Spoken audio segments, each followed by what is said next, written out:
That which rules the cosmos has a consciousness and a tendency of its own. That is always there.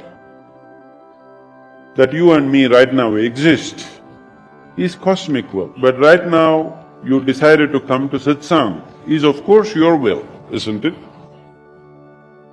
Isn't it? So cosmic will is not like a decision, it is just there. It is because of cosmic will we have taken on this form. It is because of cosmic will the planet is going around the sun.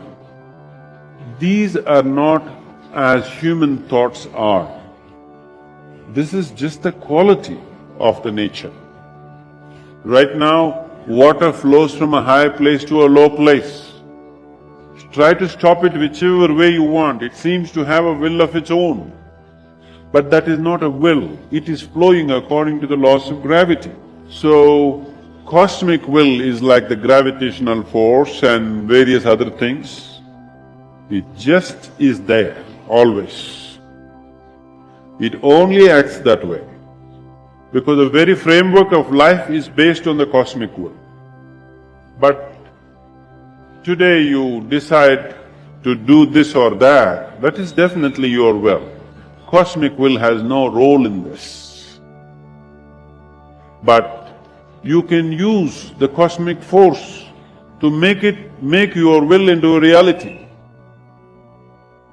Right now, gravitational force is working. Using that, I am sitting here. Otherwise, I would be floating all over the place. Yes? I would need an anchor to stay here. Because gravity is working, I am enjoying sitting here. Otherwise, using the same gravity, I can dance. It's my will. Sitting is my will, dancing is my will. If I want, I can jump down. That is also my will. But all these things cannot happen without the gravity. That's the nearest analogy we can get there probably. So cosmic will is always in play. We're enjoying it every moment of our life. Or we're suffering it sometimes. The gravity can make you dance, the gravity can make you fall if you're not in tune with it. So that is where your will plays. Your will determines, and your will is able to use the cosmic will. Without that, your will wouldn't even exist. It is cosmic will that you must have a will. But do not try to fulfill your life through your will, because your will is generally empowered by your thought. And your thought is essentially an accumulated stuff. Your thought is what you have gathered from around you. It's the data that you have gathered that you're reprocessing, recycling in so many different ways. Doing things with willpower is okay if you are aiming for small little things. Today morning you want to get up at 5 o'clock. You're doing it with willpower or alarm power? The alarm rings also, you still need willpower to come out of your bed. If you do this, you may get to do things, but at the end of the day you will have a long face. Instead of trying to do this with willpower, you do it with devotion, you do it with love. Now I want to get up at 5 o'clock because I have something that I really want to do. Not that I have to do, there's nothing in my life that I have to do. Everything in my life are things that I want to do. So if alarm is at 5 o'clock, I get up at 4:30 because I want to do it. If you conduct your life as I have to do it, because that's willpower, oh, no matter what, I must do it, I must do it, I must do it, you may get to do it, but your face will become long, miserable face.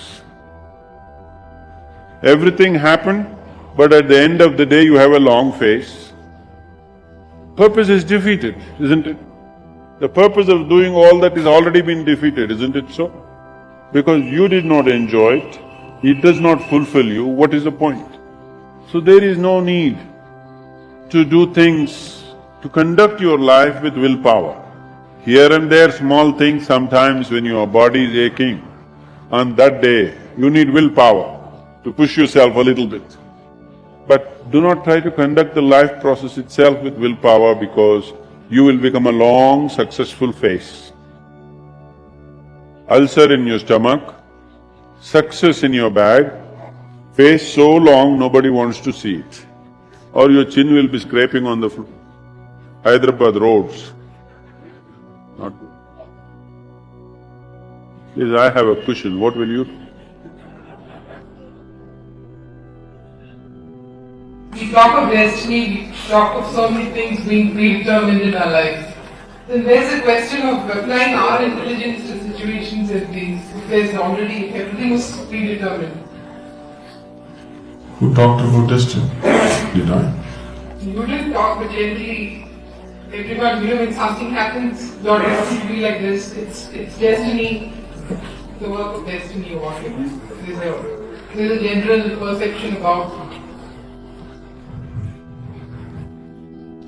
That's a simple escape from all the nonsense you have done to your life. For all the nonsense that you have done to your life, destiny is a simple escape. Oh, it's my destiny, that's why I'm like this. Now, whatever you call as your destiny is also self-created. You are creating it unconsciously. You can also create it consciously. There are certain parameters in your life. I think we looked at this the other day when somebody asked karma. You have unconsciously written a certain software for yourself, so you're tending to go in that direction. Whatever you try to do, it just keeps going in this direction. You want to go here, but it just keeps taking you this way, because your software is like that. It develops certain tendencies and starts moving in certain direction. This does not mean you cannot redirect yourself. Yes, it's quite compulsive.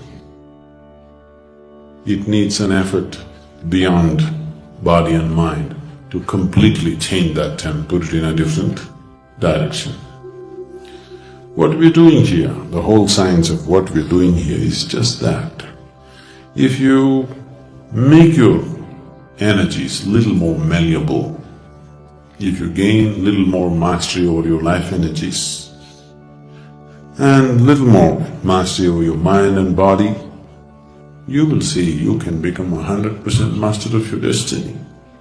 I'm talking about a science where you can choose the very womb that you're born into. Even now you're choosing, but you're choosing unconsciously. You can also choose consciously.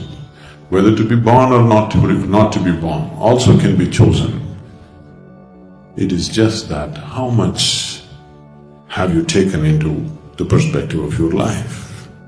If you have mastery over your body, about 15 to 20% of your destiny will be mastery over your mind, about 50 to 60% of your life and your destiny will be in your hands. If you have mastery over your life energies, 100% of your destiny will be in your hands. You must clearly evaluate in your life how much of your life is happening from outside around you, how much of it is just your psychological structure. This is something distinctly, you must draw a line on this. What is… right now we're sitting here, what's happening here? What am I doing within myself? This distinct line if you set up, what is happening in my mind, what is happening around me, two different things. These are two different things, isn't it? Whatever happens here, you can react and think these two things are same. Right now, somebody is going to call you a fool. I will. Now, what happens within you is yours. The word fool is mine, but what happens within you is yours, isn't it? Yes or no? Because the word fool is not hurtful in any way, it's not a bullet.